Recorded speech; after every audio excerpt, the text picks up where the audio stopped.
Hello guys, ഇന്നൊരു കോവയ്ക്ക ഫ്രൈയാണ് ഉണ്ടാക്കാൻ പോണേ. അപ്പോൾ അതെങ്ങനെ ഉണ്ടാക്കാൻ നോക്കാം. അപ്പോൾ അതിനായിട്ട് ഞാൻ ഒരു 1/2 കിലോ കോവയ്ക്ക കഴുകി എടുത്തിട്ട് നീളത്തിൽ അരിഞ്ഞു വെച്ചിട്ടുണ്ട്. ഫ്രൈ ചെയ്യുകയാണെങ്കിൽ നമ്മൾ ഇതുപോലെ നീളത്തിൽ അരിഞ്ഞെടുക്കുക കേട്ടോ. അതേപോലെ മെഴുക് പുരട്ടിക്ക് നന്നായിട്ടുണ്ടാവും. അപ്പോൾ ഞാൻ ഇന്ന് അതിൽ ചില്ലിയാണ് ഉണ്ടാക്കാൻ പോണേ. അപ്പോൾ അതിനായിട്ട് ഒരു സബോള ചെറുതായി അരിഞ്ഞു വെച്ചിട്ടുണ്ട്. അതിൻ്റെ ഒപ്പം നമ്മൾ ഈ മസാലകളൊക്കെ എന്തൊക്കെയാണെന്ന് നോക്കാം. 2 ടേബിൾ സ്പൂൺ അരിപ്പൊടി, അതിൻ്റെ ഒപ്പം ചില്ലിപ്പൊടിയാണ് കേട്ടോ ഞാൻ എടുത്തിരിക്കുന്നത്. ഒരു 3 ടീസ്പൂൺ എടുത്തിട്ടുണ്ട്. ഒരു 1/4 ടീസ്പൂൺ മഞ്ഞൾപ്പൊടി ഇട്ട് കൊടുത്ത ശേഷം കുറച്ച് പാകത്തിന് ഉപ്പ് ഇട്ട് കൊടുക്കാം.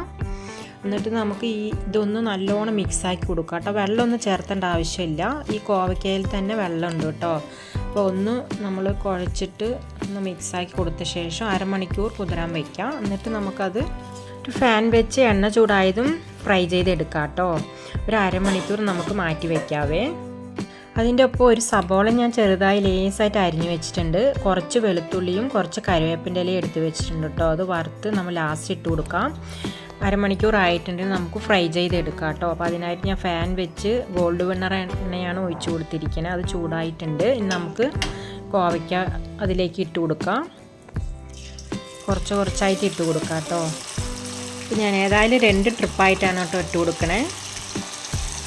നല്ല മൊരിച്ചെടുക്കുകയാണെങ്കിൽ നല്ല ടേസ്റ്റാണ്. ഇതിൻ്റെ ഒപ്പം നമ്മൾ വെളുത്തുള്ളി, കറിവേപ്പിൻ്റെ ഇല, പിന്നെ ഉള്ളിയൊക്കെ ഒന്ന് വറുത്തിടുമ്പോൾ കഴിക്കാൻ നല്ല ടേസ്റ്റാണ്. നല്ല മൊരിച്ചെടുക്കുകയാണെങ്കിൽ അതിൻ്റെ ഒപ്പം കാണാൻ നല്ല ഭംഗിയാണ്. ഇതിൻ്റെ ഒപ്പം കഴിക്കാനായിട്ട് മുളക് രസം ഉണ്ടെങ്കിൽ നല്ല ടേസ്റ്റാണ്. ഒന്നും വേണ്ട കേട്ടോ. ആ മുളക് രസവും ഈ ഫ്രൈയും മതി. വയറ് നിറച്ചും ചോറുണ്ണാൻ പറ്റും ഈ കോവയ്ക്ക ഫ്രൈ ഉണ്ടെങ്കിൽ. അങ്ങനെ 2 പ്രാവശ്യം തിരിച്ചു മറിച്ച് ഇട്ടിട്ടുണ്ട് കേട്ടോ.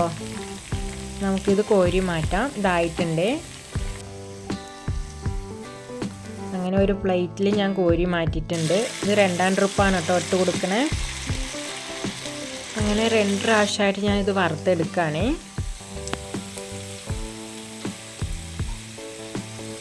അതായിട്ടുണ്ട് ഗൈസ്. നമുക്ക് ഇതെല്ലാം കൂടെ കുറച്ചായിട്ട് കോരി മാറ്റാം.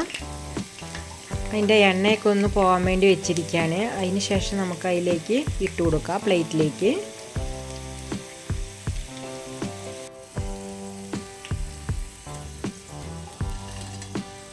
നല്ല മൊരിച്ചിട്ടുണ്ട് കേട്ടോ. നല്ല ടേസ്റ്റാണ് കേട്ടോ കടിച്ച് കഴിക്കുമ്പോൾ. അങ്ങനെ എല്ലാം കോരി മാറ്റിയിട്ടുണ്ട്. സബോളയിൽ ഞാൻ ചിക്കൻ പൊടിയും കുറച്ച് ഇട്ട് വെച്ചിട്ടുണ്ടായിരുന്നു കേട്ടോ. അതും കൂടി ഇട്ട് കൊടുക്കുകയാണ്.